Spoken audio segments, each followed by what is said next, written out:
Yes. Dan, what's your take on the Missouri defense? A lot of TFLs in that squad. Yeah, you've seen a lot of improvement from the beginning of the year till the last 4 or 5 weeks. You know, Coach Odom does a really good job. This will be the 3rd year in a row we faced him. My first year he was calling the defense. He was the coordinator, and then last year he called the defenses, and then this year, and he's got a great reputation, and he does a really good job with his blitz package and getting those guys to play extremely hard. And defensive lines just continue to improve every week, and the backers are playing solid, and they're a good group, well coached. I guess they've got like 6 guys with 6 or more tackles for loss. Does that make it hard to say, well, we're going to double team this guy? Well, you know, you can't go out and just say you're going to block a guy. You got to block the structure. They have a lot of different structures, so I think what they do is they put pressure on you as far as the scheme, and I think that's how they create their TFLs. I think that's one thing that's so unique about them is that the guys play the defense. It's a team defense. The guys are getting in their gaps. Guys are getting in the right spots, and that's creating a lot of the plays for not just one guy, but for a lot of guys because they're playing good team defense.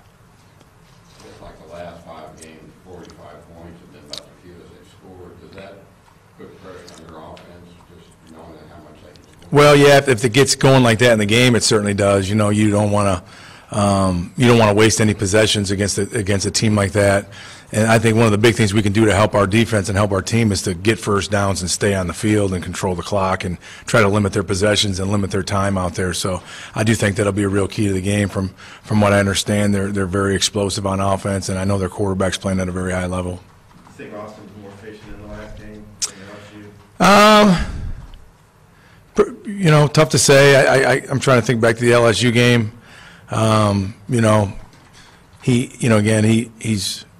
He's doing what he can, but we just, we didn't make enough plays in the past game this week, or we didn't make enough explosive plays, period, this game to help our team win, Case in point, we have a pass play where 2 defensive backs fall on the ground, which I don't think I've ever seen that. They didn't run into each other. They just both fell over, and we only gained 24 yards. It should have been a touchdown, 70-yard touchdown or whatever it was. So we got to create explosive plays somehow. We had opportunities against Saturday, and we didn't capitalize on them. And it's not just Austin. It's a lot of different factors involved. But when you have a game like that against such a good defense, we had a chance to get explosive plays too. When you watch the tape, there's guys open, there's things to be had, and we're a protection away or a throw away or whatever that is from making those plays. Steer fell down and just so wide open. He's so excited. I'm going to turn up, and he just kind of got tangled up. What's that? Well, when you have that play, you're talking about Dan Steer caught it and he fell down. He was just so excited. He was so wide open. I don't know. I wish he would have stayed on his feet and ran the end zone. But it's, I don't know. I can't answer that for him. I just know that when you win football games, you capitalize on those moments, and we did not do that. It'll be senior day. You don't have a lot of seniors, but you have some key guys like Austin, some of the other guys. What's your feeling about the senior class? Well, it's pretty decimated now. I mean, a lot of the guys are out, or we didn't have a lot to begin with. I think David Williams, who's a graduate transfer, I really appreciate what he's done. He's come in and had a really good, solid year for us. He's a good young man. He's been fun to coach. Obviously, Austin we've just been through a lot this year. I really feel bad for him. He's really invested into this program and this team, and it hasn't been the type of year I know he wanted to have, nor did we want to have for him. So I hope he can play well. I hope he can win his last game. Hope he can win his last game at home. And we're gonna certainly do everything we can to try to put him in that position as a coaching staff. And it would be really nice to see him just play a great game, and he can get on to bigger and better things in his life. Dan, how much do you guys look back at last year's game for motivation or anything like that, just to help him move forward? Not for motivation. We look at it for schematically. I mean, that's that game is what it is. I mean, they're all the games are different, but schematically we look back at it. We've watched it a couple times. It's in all of our cut-ups, and there's certainly things that we can learn and take from that. Brett said that Cole Kelly was back in good standing with the program. Is there any plan that could he play Saturday, or what do you think? You know, that's really up to Coach Bielema. You know, so I think as we get to unfold through the week and see how Cole practices and things like that, I think Coach will have a good idea on that. But I'm gonna leave that up to Coach. Do you get a sense Cole, understands the ramifications of what he did? That hurts our quarterback. Doesn't need to be doing that. Well, I hope so. I mean, if he doesn't, then he's not as bright as I thought he was. It's huge mistake, disappointment, and certainly this is something that he's going to need to grow from if he wants to turn into the player that I think he wants to be.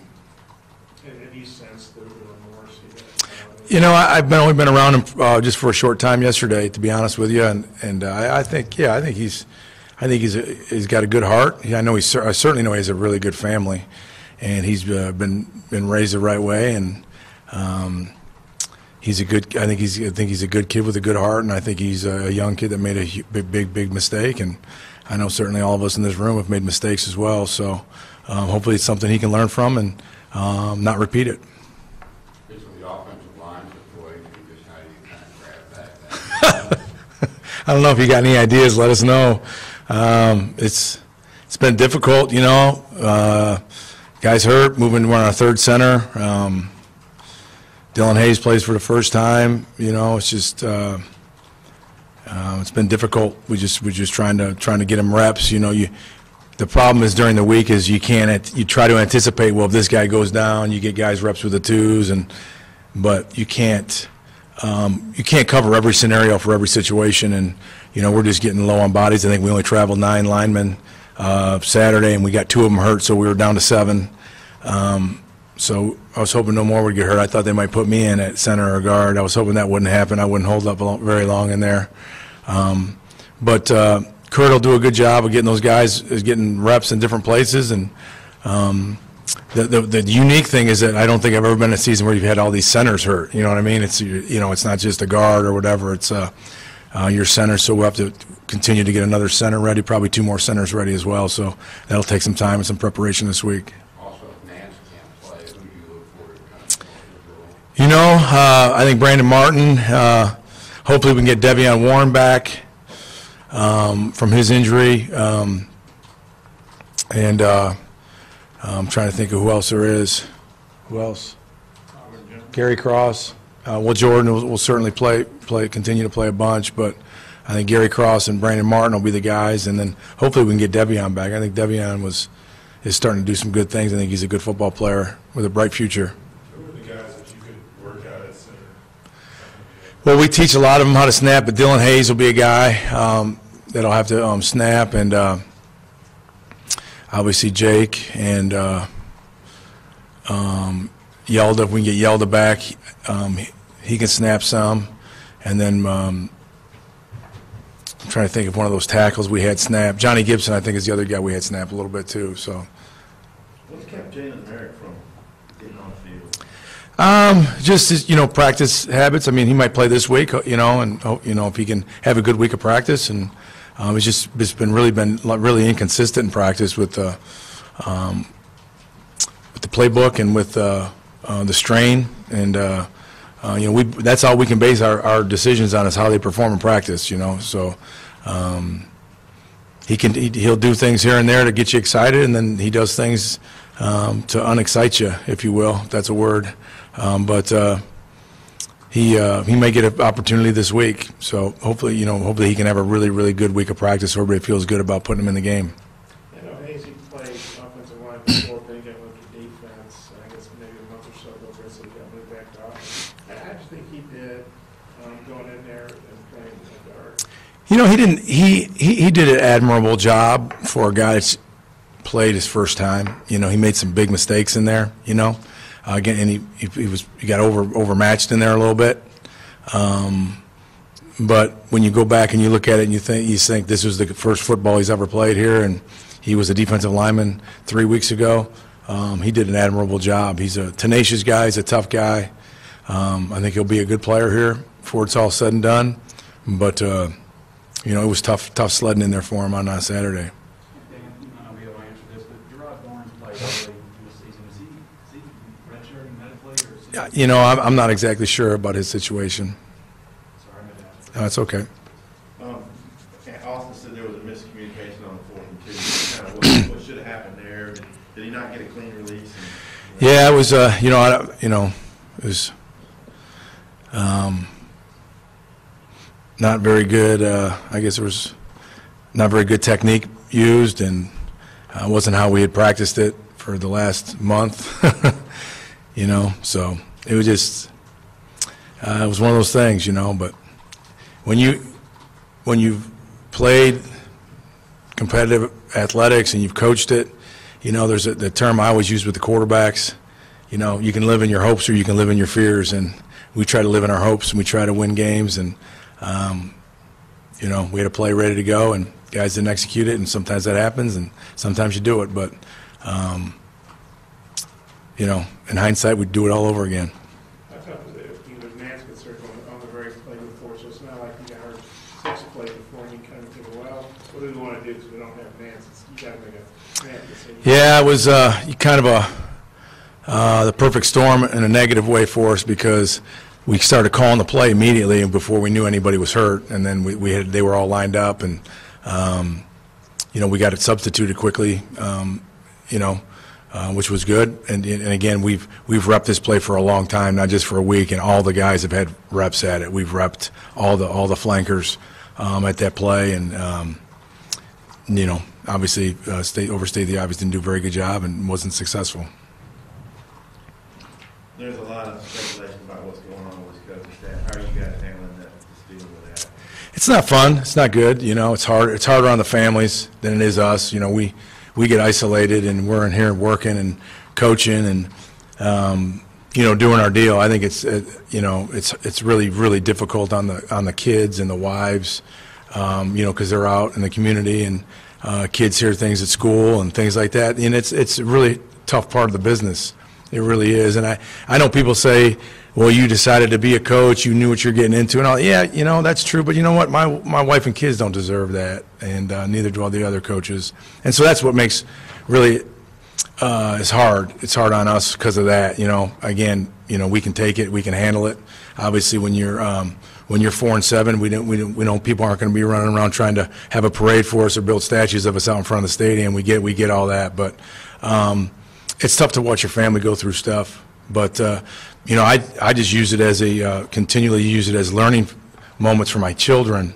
Is that, you know, life's not always easy, life's not always fair, and there's going to be adversity in life, and you got to fight through it, and you got to, you know, as my dad used to always say, you got to keep your hands up, keep your chin down, and just keep punching, man. And that's kind of what the Enos family, we use our motto growing up, and we always use, and that's what we're always going to do. But I just try to use moments like this as a learning experience for my kids and for my family, and I know the other coaches do as well. Is that you got to handle these tough situations and keep moving forward. And you know, God's got a plan for all of us, and right now His plans for us to be 4-7. Hopefully, it's 5-7 at the end of this week, and then we'll see what happens from there, and we'll be better and stronger for it.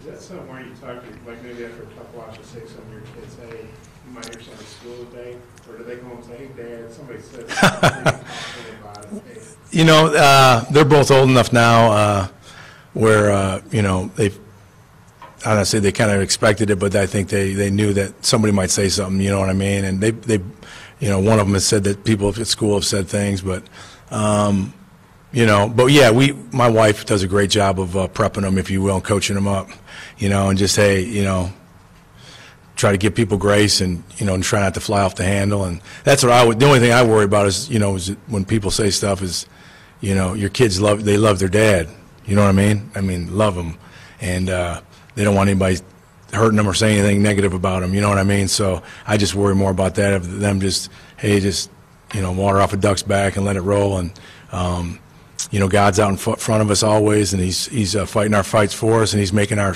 crooked paths straight. And there's a reason for everything, and just like I said, just keep your hands up and keep your chin down and just keep punching. Brett was citing the statistics for the young players, talking, about where the program is headed. So what are your thoughts about offensive talent that Arkansas has for next season? I feel good about it. I feel really good about the quarterback situation. First and foremost, I think Ty Story has continued to get better. His throwing mechanics have improved tremendously. He's like a different guy throwing. Cole Kelly certainly has shown, I think, glimpses of that he could be a really good player. Dalton Hyatt continues to impress our coaching staff. Tremendous athlete, great size, arm strength. And then as recruiting goes, you can't comment on those things. But Jack Lindsey and Carson Proctor are good. All the tight ends are back. Obviously you lose Frank, but we haven't played with Frank for a while now. I think the future's getting brighter at that position. Running back position's obviously very bright. And all the receivers are returning. And I think if Jay Red comes back as well, they'll even be better. So I think again, the future's very bright. I think there should be a lot of optimism for that group.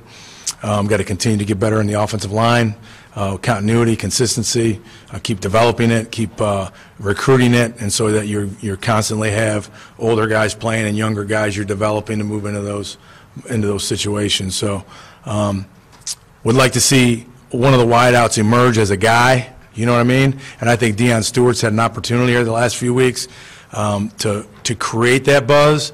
We've missed him on some throws, he catches one and falls down, you know what I mean? But I do think I think him and Jordan have the potential to be really, really good players, and I think those tight ends continue to tease you, here and there they tease you, but I think they need one of those guys needs to become a bell cow and be able to say, you can count on me every snap, run and pass game, and there's certainly talent enough to do it, but they got to put it all together. I mean, talent and 250 get you a cup of coffee, right? You got to put it all together, and it's got to be the mindset, the toughness, the strain, the preparation, and I think some of the guys got to continue to grow and mature in those areas and off the field, and that will certainly help them become better players on the field. Thanks, Coach. Thank you.